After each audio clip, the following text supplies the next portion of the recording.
ota-onamga yoqtirganim bor deb ayta olmayman-da. Hozir hamma o'z hayotini o'zi qurgani yaxshi. O'zi xohlaganda yashashga haqli-ku.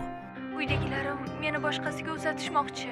Xullas qizim, tezroq ishlaringni bitkazib, uyga tezroq qaytgin. Qaytishing bilan Abbosxon bilan uchrashasan.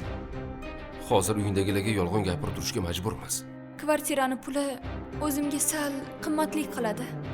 Biz bu uyda birga yashaymiz. Bolam, agar birortasini yoqtirgan bo'lsang, ayt. Avval yoshlar bir-biri bilan uchrashib, gaplashib ko'rishsin. Undan keyin qolgani bir gap bo'lar. Biz baxtli bo'lamiz, eshityapsanmi? Men baxtni bunaqa boshlanishini tasavvur ham qilib ko'rmagandim. Topgan keliningiz hozir oldimga keldi.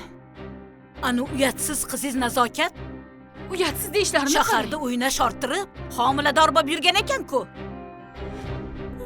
Nimalar qilyapsan, esingni yedingmi? Tegmang menga.